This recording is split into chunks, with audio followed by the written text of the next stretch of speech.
What's up guys, it's me and welcome back to another video. Today, Hytale just released their summer 2021 development update containing news about the release, combat gameplay, and changes to the customization system. There's a lot of news to break down here, so let's get right into it. So this postcard basically goes through everything they've done in the last 6 months of development and all the things they've had to do to get Hytale to the point it is now. And they sort of go through later the fact that in the past 6 months they've made a lot of decisions, because I think before then they were planning to release Hytale in 2021. But as they stated here, it's not looking like that's going to be the case. Instead, they spent the time making decisions for the future. And now, in the next couple of years, they're going to start actually working on implementing them. One thing they did mention is console and cross-platform. They said that with other games, cross-platform is usually not a thing. And so with different versions of different consoles or mobile devices or PC, those communities tend to be quite separate, and they're planning to try and avoid that. They've said that on release, they are planning to release Hytale on every single console, whether that be mobile, Xbox, PlayStation, and PC, which sounds very good for the future. Now, we've also got some news about Hytale's release date. This is probably kind of a gutting piece of news. They said, we no longer expect to be ready to launch Hytale before 2023 at the earliest, which is like, I guess that makes sense. It wasn't looking too good for Hytale this year. I mean, on YouTube, I thought Hytale was going to come out in 2021 because on YouTube it said Hytale, and then underneath it said 2021, so it sounded like it was going to come out in 2021. I think it was originally going to, but how they've worded it is, it feels like they were going through development hell before December of last year, and the game wasn't really cohesive, and they said feature creep and stuff like that was starting to come into play, and they were like, nope, we're going to avoid that. We're going to make all the decisions now, so we don't have to do anything else new, an initiative halfway through development, and they're going to implement all the ideas they have now into the game. So I think this method probably works the best. It's going to make having an ideas phase where all you really do is come up with them, makes it so you know what you're doing, you know what you're going to implement, you know what's coming. And I think that's going to make the game as good as possible, but it's just, it's going to be a really long wait. 2023, I'm going to have forgotten about the game by then. I'm not going to lie. I'm not going to lie. It's really just, I know, I'll wait, you know, I will wait. But I just feel, it doesn't feel good. I'm not going to complain. I'm not going to say that this game should come out now, because obviously if it's not a delayed game, will always be better than a rushed game. But it's just, it feels bad. That's all I can really say. It feels bad that the game isn't coming out this year or next even. But I have confidence in the team that they will create a final polish, a final game that is the best there has ever been. But they have to do stuff. They have to make it that way. You know, they have to make a good game. Now, we do have a couple of images here which I'm going to go through very quickly. The first one here is of a Quebec interacting with a rabbit. That's cute. We've seen a lot of these, like, even in the original announcement trailer, we have seen a chicken hutch that looks like that. That rabbit is very big. I do remember the rabbit model in the original trailer as well that was getting chased by the fox. It looks like it definitely does look like it had a visual upgrade. Like, it's like body proportion stuff. It does look very realistic. It does look a bit massive. It looks very massive, I think, but oh well. Also, it looks like it's the chicken coop is in the carrot patch. Yeah, I think it might just be Quebec's looking after rabbits, and you know they're intertwined with nature, so you know they're all friends and stuff like that. So the next image we have here, it appears to be a tundra zone like dungeon type thing, like tower. And we can see on the top it has a blue crystal. It's covered in snow and ice. There's not really much to say about this one, because it's a grand scale building. We have seen building like these before in different images, so there's nothing really new here. Also, can I mention the depth of field looks really nice. It makes it look like the background and the foreground are two separate elements, because like I'm guessing this is on top of a hill. I actually can't really tell because of the depth of field. So I wonder if the height generation is gonna affect what type of structure spawn on it. All right, next image. It seems to be of the same structure actually, but it's that's not a moss horn. And that's just like a yak, I think it's called, like the mountain cows. Not really cows, but you know what I mean. Yeah, it doesn't look like the same structure. We also see more of the skeletons that we saw in the Zone 2 preview a while back. I wonder if that means something. I wonder if that's going to be like a boss, maybe the farm boss. It might just be a dragon skeleton. We don't know. Actually, dragons aren't going to be that big, but you know, it's going to be pretty big nonetheless. The next image we have is of a Zone 2 settler. All the structures we've seen in Hytale that aren't player made, like they aren't very player made, they look abandoned as well. And this one does look very abandoned. It's kind of a pile. It's sort of set up tent in just a small pile of wood with some like marked stones and some vines and some grass. And there's a horse. I think he's trying to run away from them. But it looks like the sun's going down. It's turning night. Also, in the silhouette of the sun, we see another structure which does look very similar in style to the structure we just saw before that was in Zone 3. Not as in like structure type, but actually, is it more like structure type than anything else? Like, of course, they're going to be different in style and mobs and loot, which is probably going to be based on which zone you're in. But it does look very similar. It's got like a tower structure. Let's carry on. A closer look at a Quebec village. I think we did have a hidden image that was sort of similar to this, but it was a bit more zoomed in. This one is a lot more zoomed out. I think we can see an entire Quebec village here. Can see two houses. So the devs did say a while ago that they don't want to make any massive structures, so they're trying to stray away from that, which they're definitely doing here. This is quite small. We can see the same chicken coop. It might not be the same one, but we can still see Quebecs that are looking after their animals. And I think that's a you can see a bridge linking between the two trees, which is really nice to see in the middle there. On the background, we can't really see much, but you know, it's still cool nonetheless. Because that's our first look at a proper Quebec village in its entirety. That's enough of the news screenshots now. Now let's go through the actual new features that they announced. So starting off here, we have expanded character customization. Now, in the original launch trailer, all we could see really was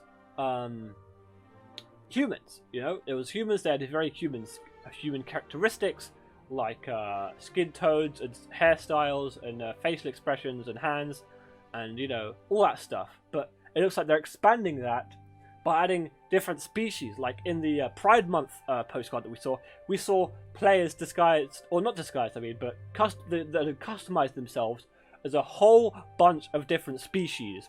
And that did look really interesting. Like you can see in this image here, we have an elf and we have an evil looking dude who's dressed in black, and it actually looks really cool. He's got horns. That looks very, very interesting. And he has red eyes as well. I guess the person on the right is like, it's like two evils, or like two different, not a good and evil.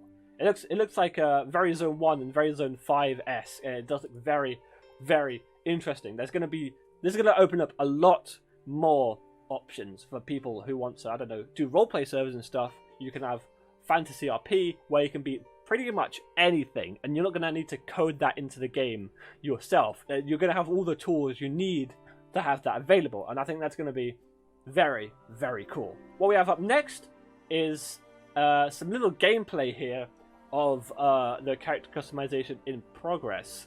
So you can see, I think they might be showcasing an idle animation of a character as well, kind of looking around.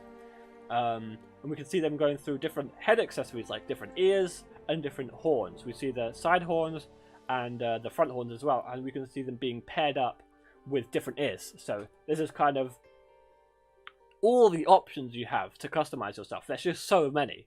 You can do anything you want basically, and I think that's really cool.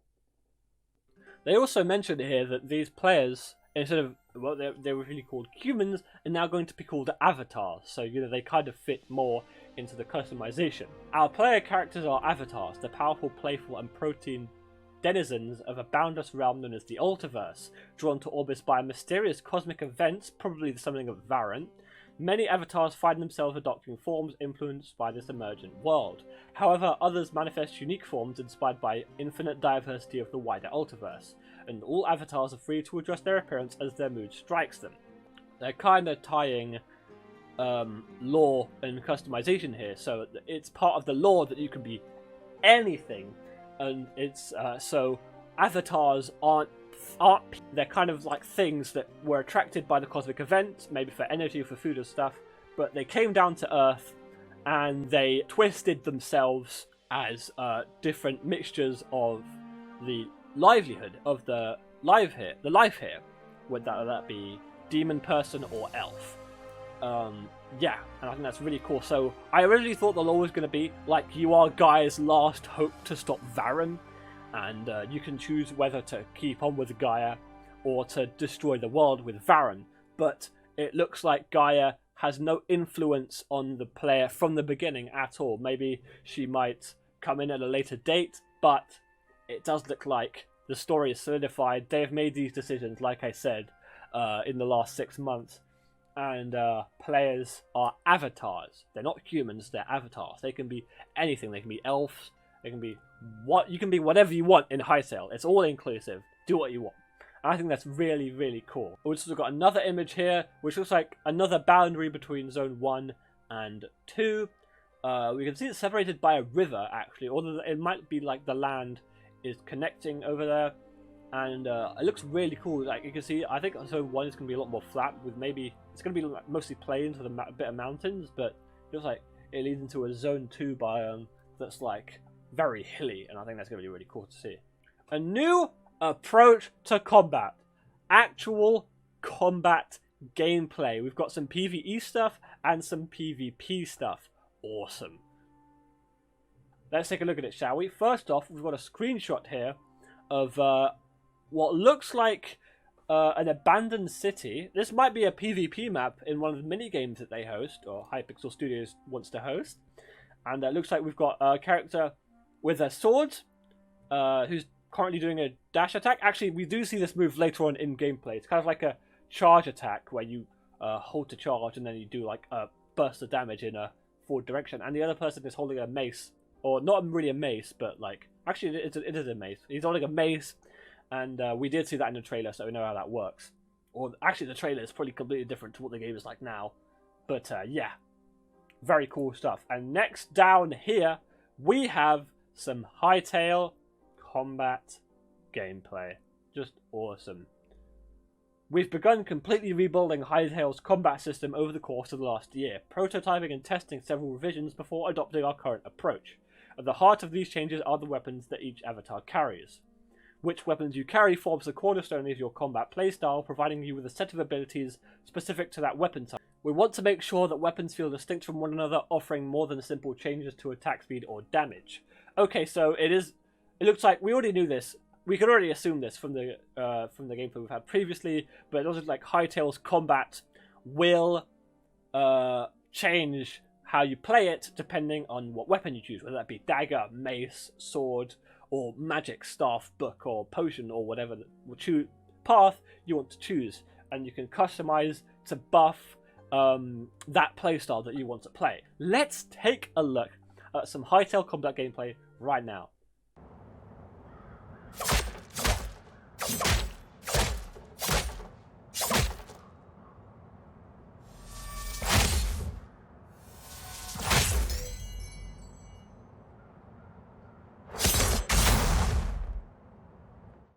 Okay, so let's go through that a little bit. So what we saw was a bunch of different things. We saw at the beginning he was doing a bunch of just normal blade swings, of course, which is what we expected from sword gameplay.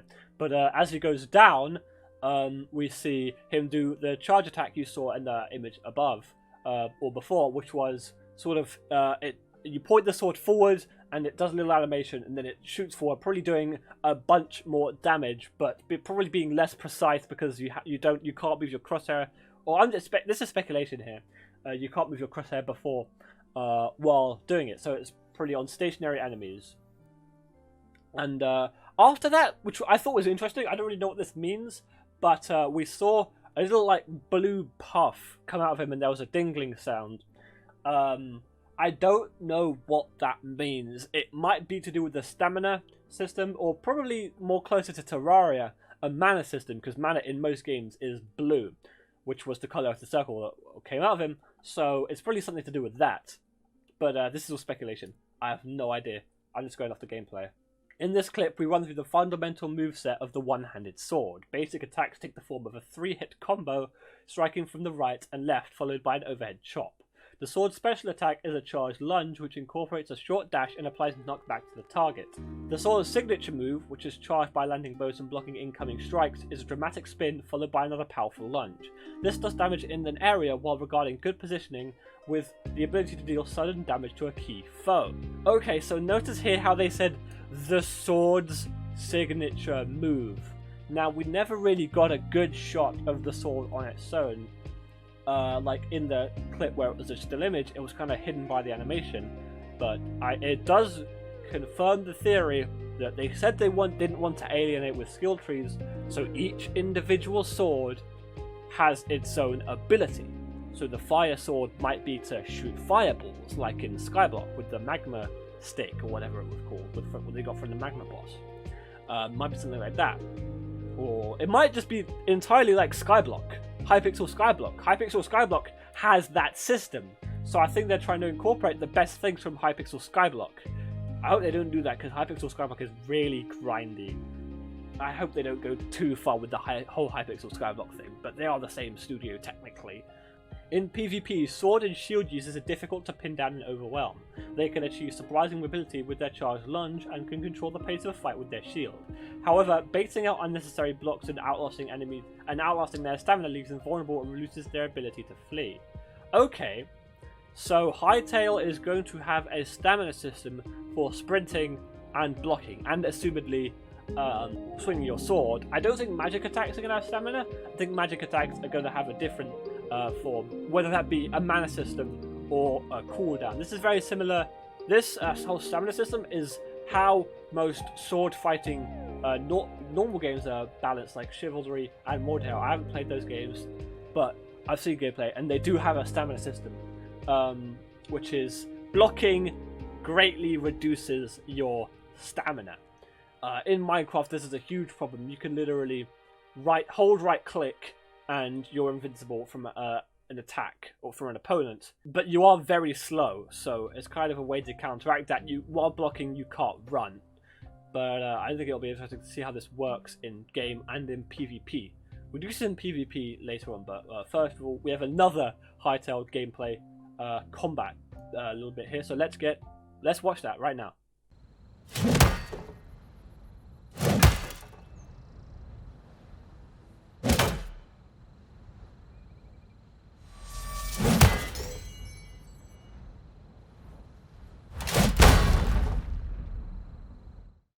So it looks like here what the opponent did, he's using a mace this time instead of a sword, and the attacks are basically the same. It looks like we have a primary, a secondary, which is just a normal swing with just a weapon like a sword, a secondary which is sort of magic based and similar to the first ability, but charged and probably does more damage or an extra buff, and kind of like a special ability which does big damage. And in the case of this one, it was a ground slam, and when he hit the opponent, it sent them flying backwards, which is an interesting thing. I don't know how that's going to work. Maybe it just kills immediately and that's just part of the animation, but I don't know how that's going to work in game. It's going to be very interesting to see.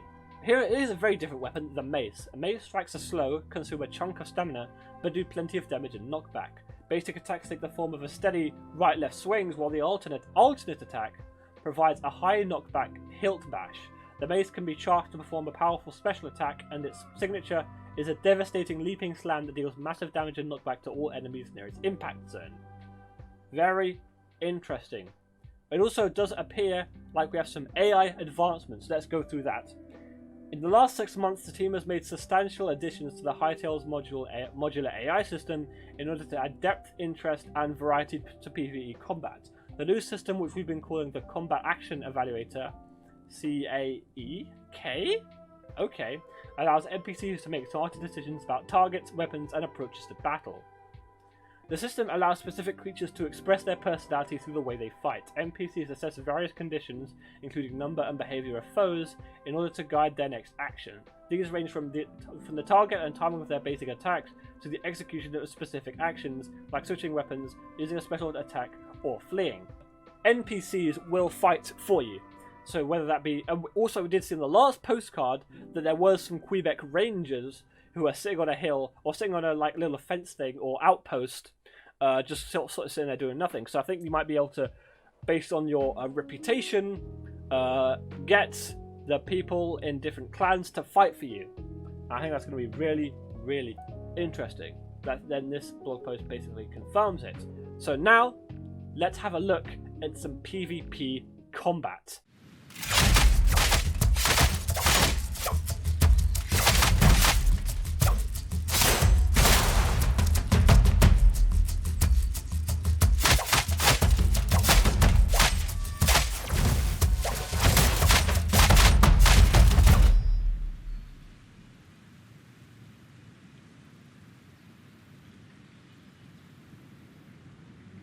AI? What? That was AI? That was AI. That was human versus AI. I thought that was PvP, but no. I was baited there. I was calling it PvP. It's not PvP, it's still PvE. Technically it's not E, but it's other player controlled by an AI, which is... It actually put up a pretty good fight against a human there.